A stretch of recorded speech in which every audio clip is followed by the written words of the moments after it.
जय श्री राम दोस्तों। गर्मी इतनी ज़्यादा है कि लाइट बार बार कट जा रही है और लाइट कटने की वजह से समझ में नहीं आ रहा है कि कहाँ जाया जाए। तो बस ऑप्शन में यही रहता है बाहर बरामदा। बाहर निकल जाते हैं तो राजा बेटा की मस्ती स्टार्ट हो जाती है। और राजा बेटा अकेले खेल रहे थे, उन्हें अच्छा नहीं लग रहा था, तो वो अपने दोस्तों को भी बुला के ले आए हैं। और जो चीज़ वो खा रहे हैं नमकीन, अपने दोस्तों को भी खिला रहे हैं, लेकिन बहुत ही कम मात्रा में, क्योंकि ज़्यादा वो किसी को नहीं दे सकते अपना सामान। तो यहाँ दोस्तों के साथ फुटबॉल खेला जा रहा है और मेरा काम है बैठ के निगरानी करना, क्योंकि राजा बेटा पलक झपकते ही कहाँ गायब हो जाते हैं पता नहीं चलता है। मतलब वो किसी के भी घर में घुस जाएंगे, ऐसा नहीं है कि वो अनजान है यहाँ से, मतलब वो किसी भी के घर में जाएंगे और खेलने लगेंगे, या फिर कोई भी खिलौना पाएंगे तो लेके आ जाएंगे। तो यहाँ उनके फ्रेंड आ गए थे, तो दोस्तों के साथ वो अपना खेल रहे थे। और एक छोटा सा बच्चा भी था जो नहीं आ रहा था, उसको बुलाया गया कि बाबू आओ खेलो खेलो, लेकिन अभी मतलब घुल मिलने में थोड़ी सी दिक्कत हो रही थी, तो वो नहीं आया। तो राजा बेटा यहाँ पे एकदम मस्त मूड में खेल रहे हैं, क्योंकि राजा बेटा जब भी नानी के घर आते हैं तो यही दो बच्चे रहते हैं जो राजा बेटा के साथ खेलते हैं, और राजा बेटा मन से इन दोनों के साथ में खेलते हैं, एकदम दोनों बहुत अच्छे दोस्त बन जाते हैं।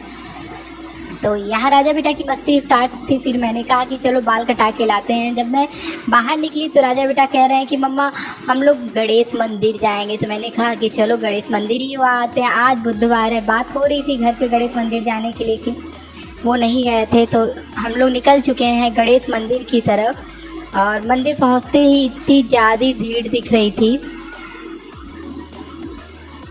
तो यहाँ राजा बेटा आराम से सीढ़ी पे चढ़ते हुए आ रहे हैं ऊपर मंदिर की तरफ, और हम लोग बहुत ही सही टाइम पे पहुँचे थे, क्योंकि अभी आरती स्टार्ट हुई थी।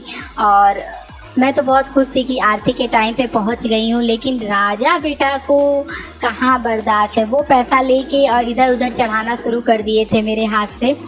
और यहाँ पे भी वो दान पेटी में पैसा डाल रहे हैं। यहाँ हवन कुंड बना था, यहाँ पे हवन हुआ था। सुबह के टाइम में होता है, फिर दोपहर में होता है बुधवार को। और यहाँ राजा बेटा को अंदर इतनी गर्मी हो रही थी कि वो बाहर आके बैठ गए थे। मैंने बोला कि बेटा अंदर चलिए, अंदर जो है आरती हो रही है, आप अंदर बैठिए। तो वो कह रहे हैं कि मैं अंदर नहीं जाऊँगा, मुझे अंदर बहुत गर्मी हो रही है। फिर मंदिर से दर्शन करने के बाद मैं आ गई थी मेडिसिन मार्ट पे, जहाँ पे मुझे कुछ दवाइयाँ लेनी थी अपने लिए। वहाँ से दवाई ली, उसके बाद में फिर आ गए थे राजा बेटा का बाल कटाने के लिए।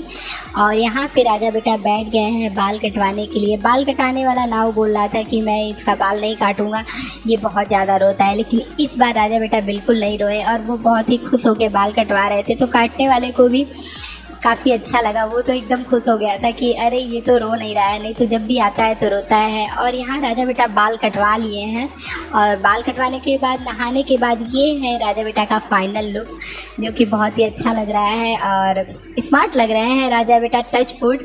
बाल कटाने के बाद गर्मी भी ज़्यादा है, बाल छोटे छोटे रहेंगे तो बच्चे अच्छे से एंजॉय कर सकते हैं।